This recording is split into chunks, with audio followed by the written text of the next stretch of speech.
বাংলাদেশ এখন সন্ত্রাসের দেশ, চাঁদাবাজির দেশ, হত্যাকাণ্ডের দেশ, অবৈধ ক্ষমতা দখলকারীর হাতে বাংলাদেশ আজকে সেই সুনাম সম্পূর্ণভাবে নস্যাৎ হয়ে গেছে। বাংলাদেশ এখন ধ্বংসের পথে।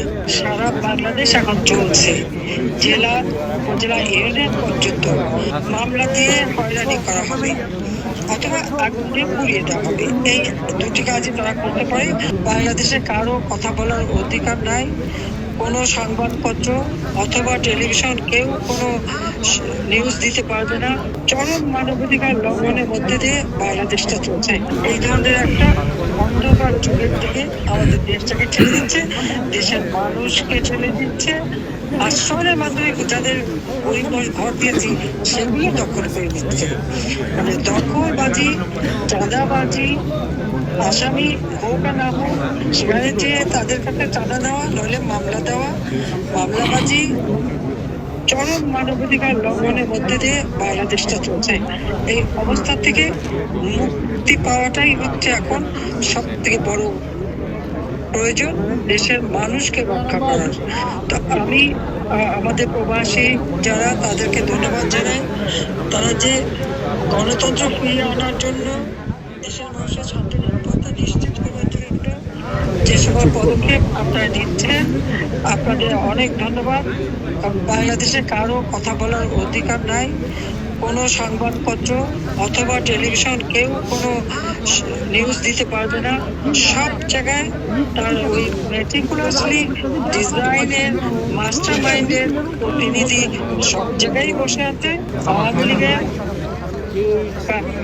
লক্ষাধিক নেতা কর্মী তাদের বাড়ি ঘর পুড়ে অঙ্গার হয়ে গেছে এবং যার ভুক্তভোগী আমাদের অনেকে প্রবাসীও। তো আমি আপনাদের সবাইকে এটুকুই বলবো যে দেশের মানুষের জীবন মান রক্ষা করা, তাদের জীবনের শান্তি ফিরিয়ে আনা, কর্মসংস্থান ব্যবস্থা করা, দ্রব্যমূল্য নিয়ন্ত্রণ করা, ন্যায় বিচার নিশ্চিত করা, আইনের শাসন নিশ্চিত করা, এটা একান্তভাবে অপরিহার্য।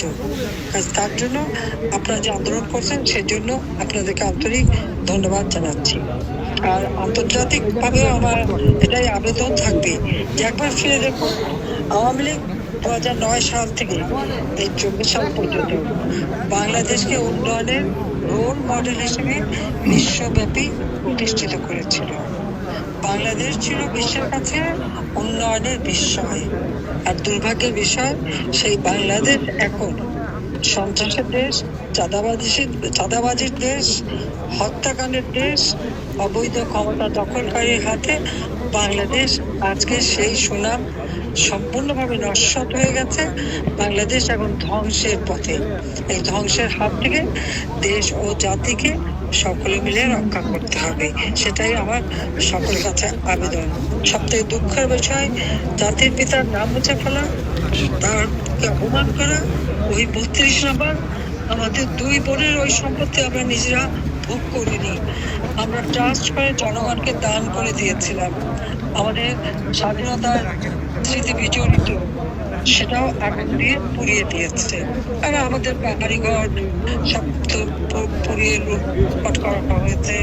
কাজে সারা দেশের মানুষেরই যখন সব কিছু গেছে, এটা নিয়ে আমাদের কোনো আফসোস নাই। আফসোস একটাই যে দেশটাকে সোনার বাংলা করে তোলার পথে আমরা এগিয়ে নিয়ে যাচ্ছিলাম, দ্রুততার সাথে বাংলাদেশের মানুষের জীবন বা অংশ কোথাও হাঁকার ছিল না, কোথাও ভিক্ষাবৃত্তি ছিল না, মানুষের জীবনে স্বস্তি ফিরে এসেছিল, সেটাকেই নস্যাৎ করেছে। এবং সাধারণ মানুষ, সাংবাদিক, সংস্কৃতিসেবী, সংখ্যালঘু সম্প্রদায়, ব্যবসায়ী সম্প্রদায় প্রত্যেকেই আজকে জীবনে হাহাকার দিতে হবে। এটাই আমার একমাত্র বক্তব্য। সবাইকে ধন্যবাদ জানাচ্ছি।